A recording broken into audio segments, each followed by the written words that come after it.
Welcome to the Maverick Paradox Podcast, where we explore what it is to be a maverick and discover effective modes of leadership. I am Judith Germain, and my mission is to propel the maverick mindset into a world where character and integrity will ultimately have a higher premium than personality and bureaucracy. So thank you for joining me on this journey. If you'd like to continue with me, then please subscribe to my podcast on iTunes, Stitcher, or one of the other popular podcast platforms.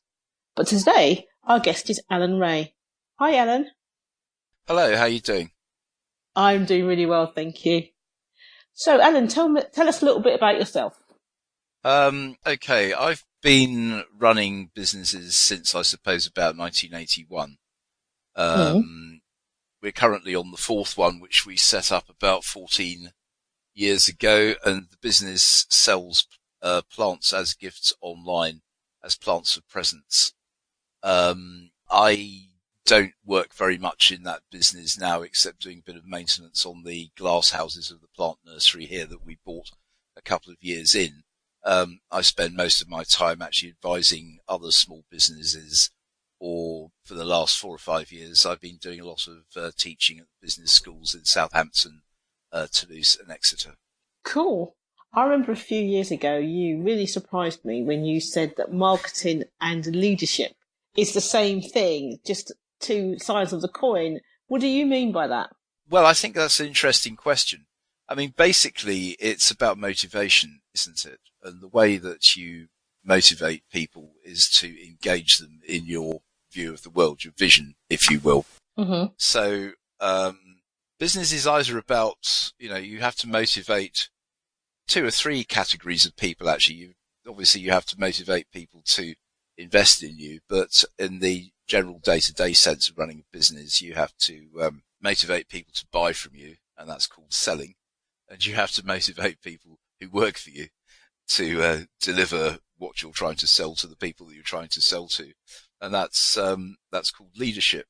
And in both cases, what you're doing is constructing a vision of the future for these people that you want them to buy into.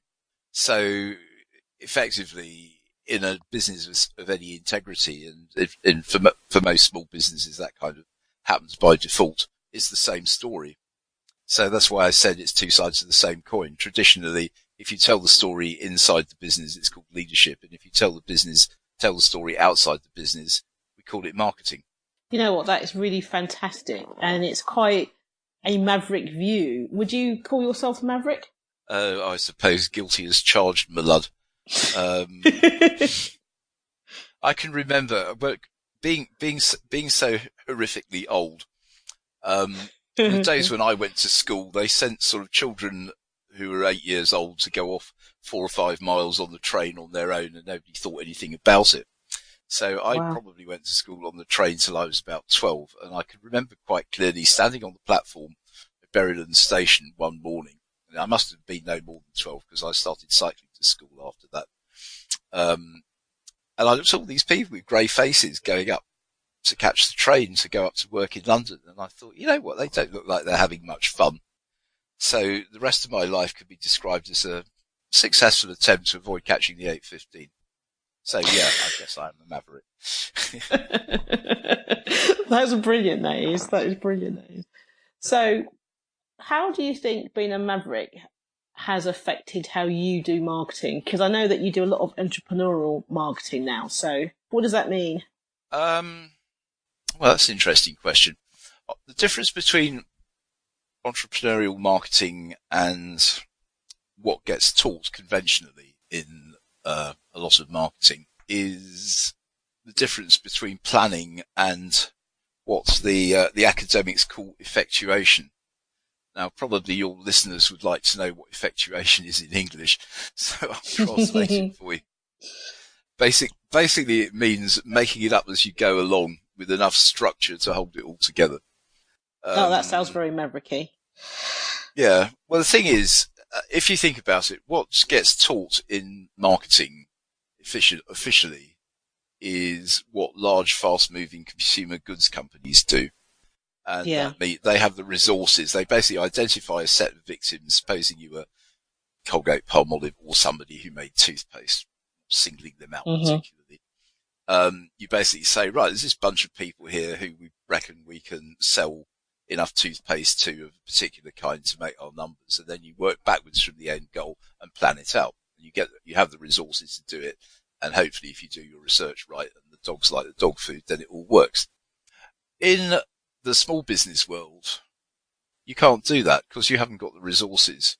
So what you effectively do is start with what you can do, and you try and build a match to a group of customers who will want some version of what it is that you're able to do.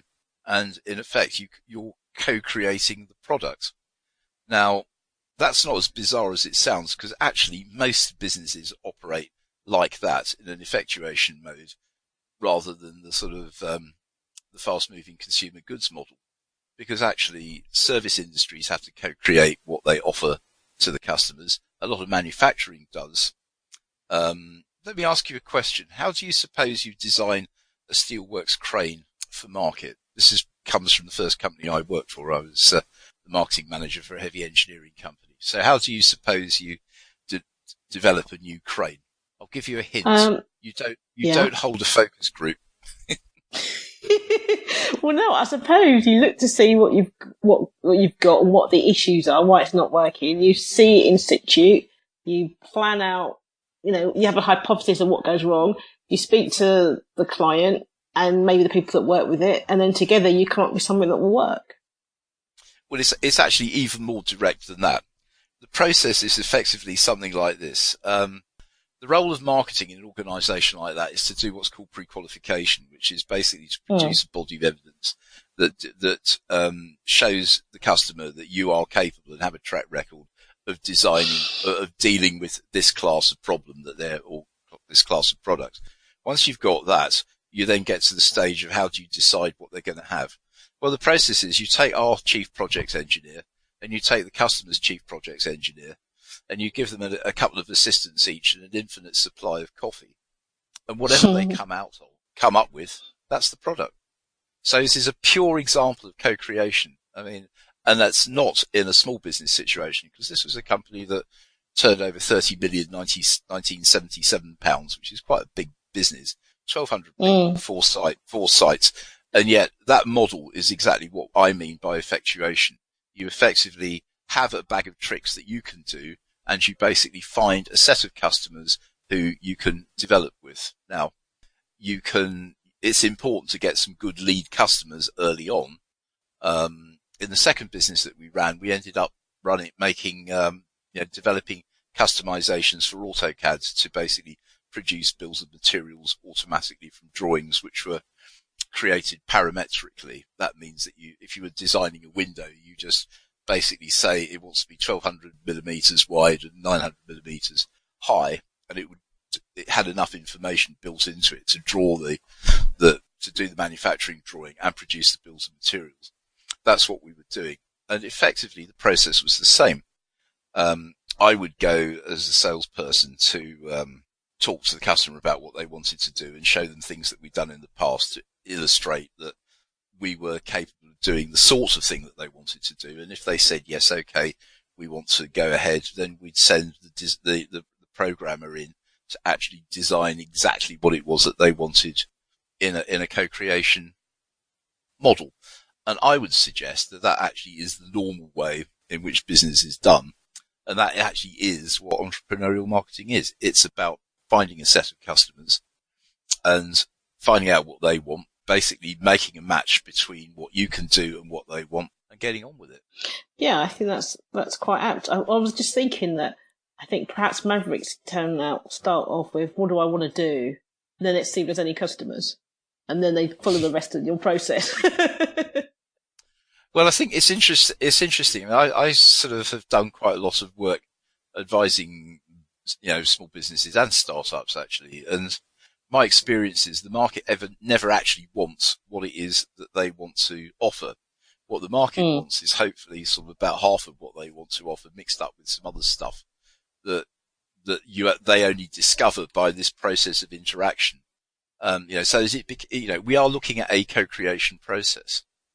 And I think the sort of the maverickness comes in because you can't do that by painting by numbers. You can't follow a process the way that you do if you're a toothpaste manufacturer. You have to effectively have those conversations with the customers and work out what it is that they can be persuaded to want that actually is of some use to them. Yeah, I totally agree. I had I have a mentoring program for socialized mavericks, people that want to do something greater than themselves, and that product came out of complete co-creation because I was selling something completely different, but these people kept turning up and saying, "I don't want that, I want this," and what happened was they basically told me what they wanted to buy.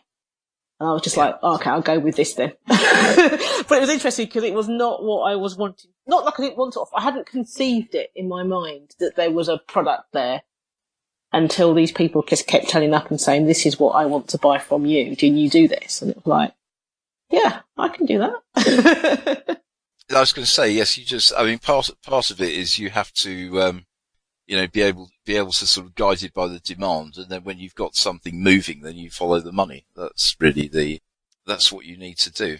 Well, I was thinking of what you said about this whole marketing and the corporate thing, and I see that a lot when you're out networking or you're speaking to clients or whatever, and you have to constantly say, stop thinking like a corporate. You're not a corporate. You can't sell, you can't market in the same way, and people get confused because they hear the message of, it's all about you, it's your brand, but they forget that means who they are.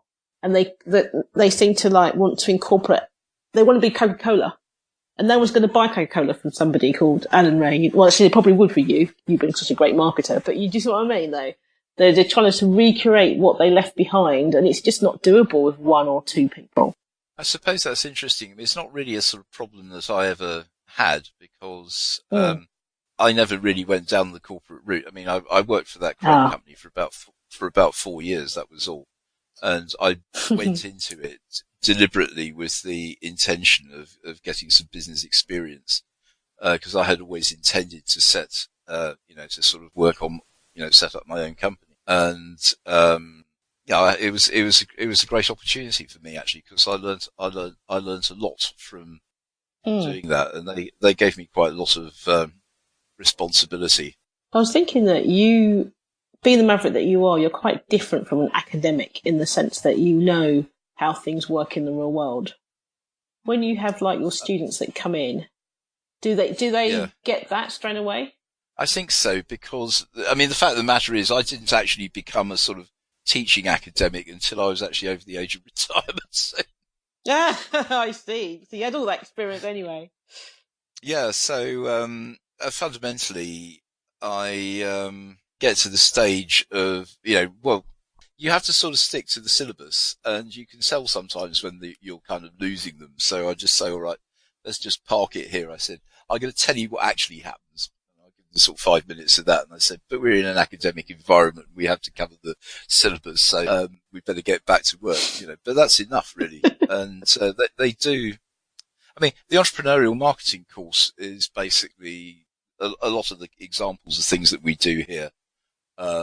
Things to do with, I use Ladybird Plant Care, which is one of our businesses here, as a case study. Ask them to how could they use social media to sort of improve us, to help us sell more, and it's interesting. I mean, part of the problem is it's very hard to get students to think for themselves.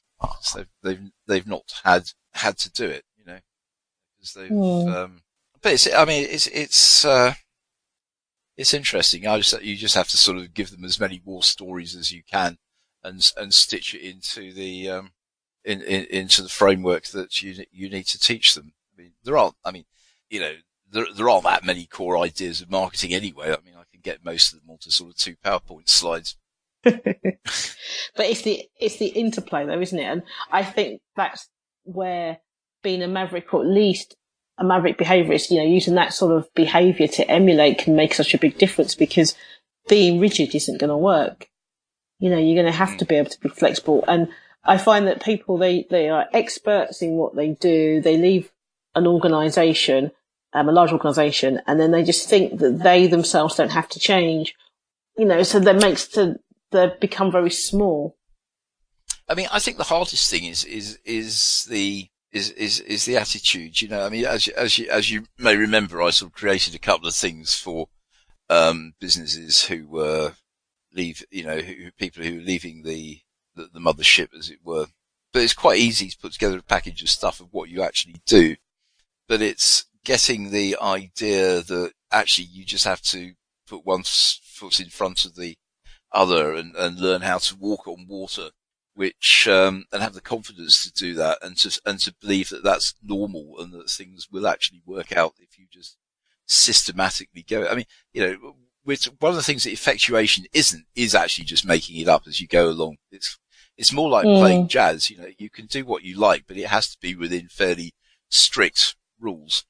Jazz is quite structured in the way that it goes about things. You've got to work within the progressions, and they've got to be played in particular ways. But within those constraints, you've got a lot of freedom. So, I mean, it's the same with this kind of thing. You've got to obviously create a structure which delivers consistency to your customers. You've got to basically do the minimum amount of compliance that you can get away with, so as not to sort of fall foul of all this sort of legal stuff. And you've got to basically run a tight ship financially. And you have to basically play the HR game. I mean, maybe we should talk about HR a bit, because that's the most important thing that trips companies up, actually. I mean, obviously people always sort of complaining about cash flow and not selling enough, and those are things that have to be managed. But I did a project sort of 2 or 3 years ago, which was monitoring a grant-aided program that West Sussex County Council had developed.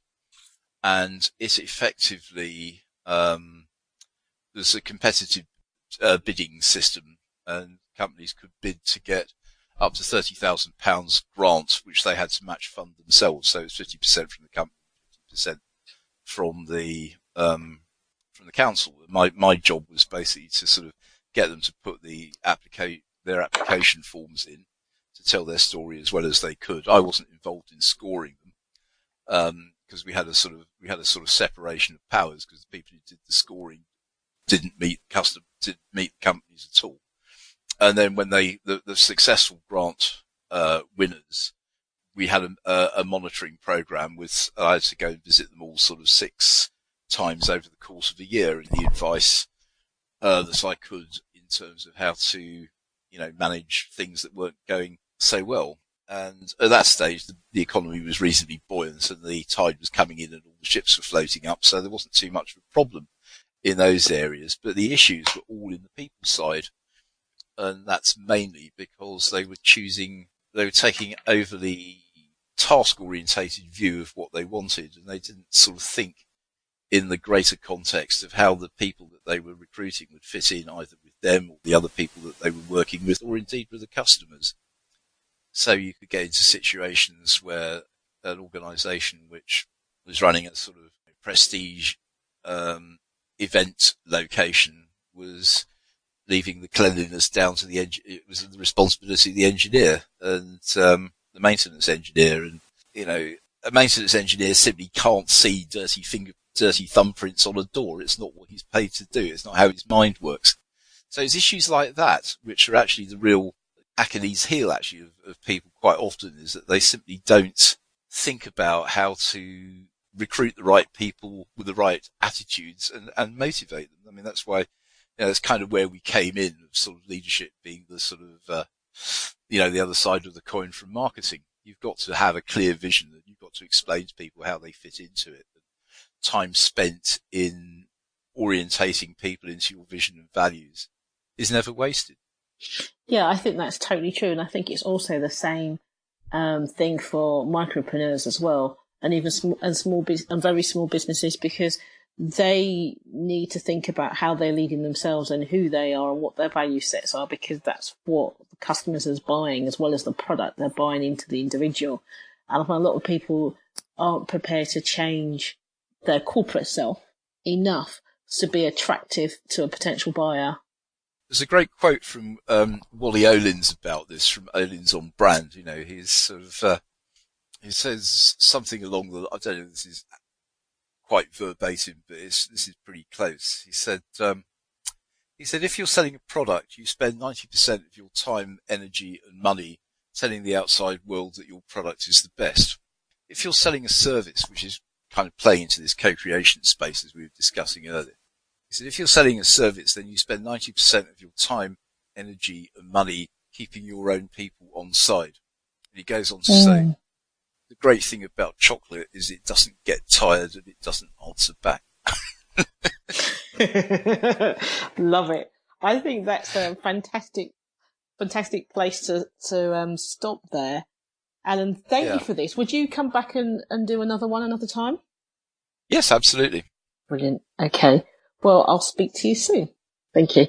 Thank you once again for tuning into the Maverick Paradox podcast. I hope you have enjoyed listening to my conversation with Alan as much as I've enjoyed having it. If you'd like to learn more about Mavericks and leadership, then please subscribe to my podcast on iTunes, Stitcher, or one of the other popular podcast platforms. Alternatively, apply to join the Maverick Paradox exclusive Facebook group, and my website is maverickparadox.com. Find out how willful independence can ultimately change all our futures. Thanks again, and see you soon.